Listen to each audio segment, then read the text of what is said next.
Magandang buhay sa lahat mga kagre. Ngayon ipapatok sa inyo paano ako mag-pruning ng mulberry. Tatanggalin lang natin yung mga water sprout. Mabilisan lang ito. Gamit ang pruning scissor at saka yung pong mga maliliit sa ilalim para mas malaki po ang bunga. Napakadali lang naman po yan pero kailangan nyong makita sa mga hindi maalam. Okay, tanggalin lang natin yung dominant branch. Mga dominant. Ito, tanggalin natin itong mga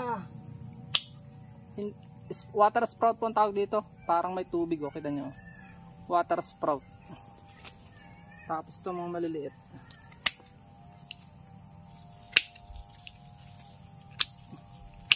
Yan o, maganda ng tingnan. Ito pwede pa ipakain sa mga tupa. Yan lang po yan. Huwag na tayo manghinayang dahil hindi sa lalaki. Yung mga nakalaylay ay puputulin na rin natin katulad dito. Actually pwede pa siyang itanim ito. Kaya lang ay wala akong tataniman sa ngayon. Kaya hindi ko na siya maipunla. Tatry ko sigurong itusok. Maipamigay man lang pagpa may manghihingi.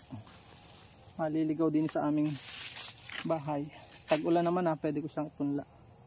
Ayun, punta tayo sa kabila. Ganun lang po kasimple. Napakadali lang po. Sample pa po tayo ng mga dalawa pa. Ito kailangan linisan nyo muna para makita nyo yung ito water sprout to yung mga ayan maarang to. Maganda siyang later di-discuss sa inyo. Napakaganda po niyang herbal. Madagta siya so yun tanggalin natin to. Tanggalin na natin tong sa gitna. Kita nyo malinis na siyang tingnan yun ilalim. Yan. Ang niyan, na resulta niyan, yung nutrient pataas, hindi siya pababa. Ito mga nasa laylayan na to, ang mga panggulo lang yan. Actually nabunga yan, kaya lang ay bawasan natin para hindi na siya panggulo pa. Malas malalaki ang bunga kapag ka po napuprune. Itong mga nakalaylay, tanggalin na rin natin. Huwag muna, sayang. Saka na natin tanggalin yung iba, yung mga unwanted. Ito, tanggalin na natin to hindi siya maganda. Kita nyo, maganda na siya. Huwag kang manghinayang. Hindi gaganda ang ating, kailangan to at least 1 to 2 lang yung main branch. Dalawa dito, 1 to 2 lang para siya. Tapos tatanggalin natin yung mga dominant maaari, kita nasanga na siya. Okay lang yan. Pakita pa tayo sa isa pang sample at tayo pa yung magtatapos na. Tingnan nyo po itong mga nakuha ko ayan paborito nila yan. Pagkain pa nila yan. Diba? Pagkain po nila yan. Kain. Ito pa pwede pa ito Pwede. Sayang.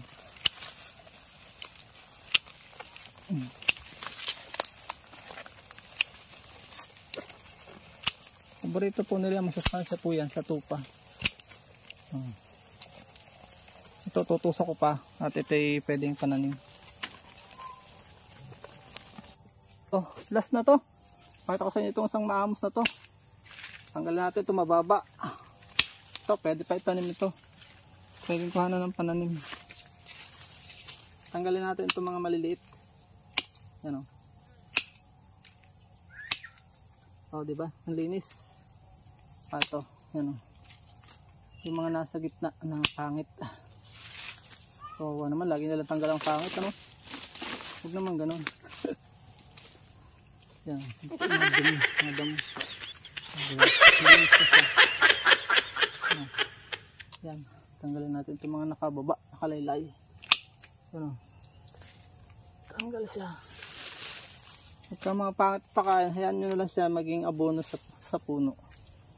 Ito kailangan din tanggalin kaya lang bigyan mo natin ng sapat na hindi ko pa kayang ilipat, saka isang araw ko na siya lilipat. Isang araw ko dapat ito putulin masyado mababa. Ito pwedeng bigyan ng pagkakataon.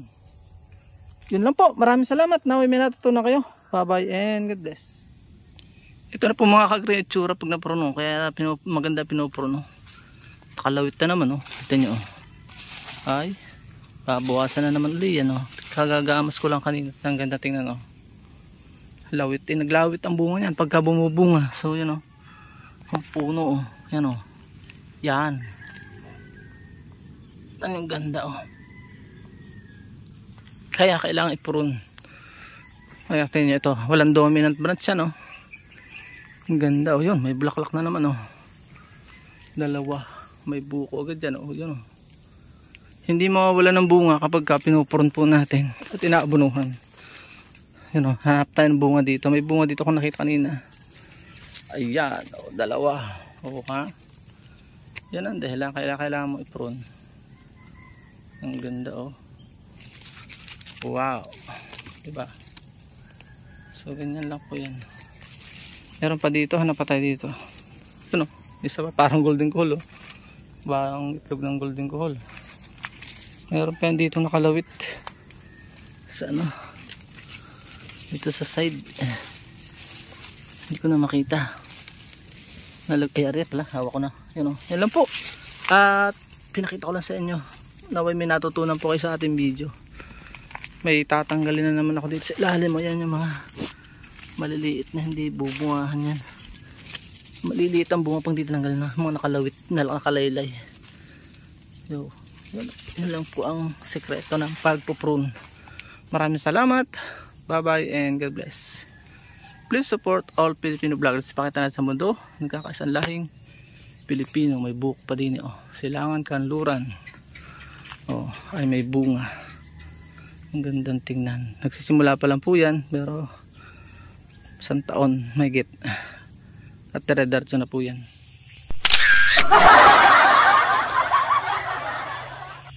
At dyan po nagtatapos ang ating munting vlog. Kung kayo po ay mahilig sa ganitong klaseng mga upload, ano po, at bago lang po kayo sa aming channel, huwag nyo pong kalimutang mag-subscribe. I-hit nyo na rin po yung notification bell para updated po kayo sa aming upcoming videos. Maraming salamat, bye bye and God bless.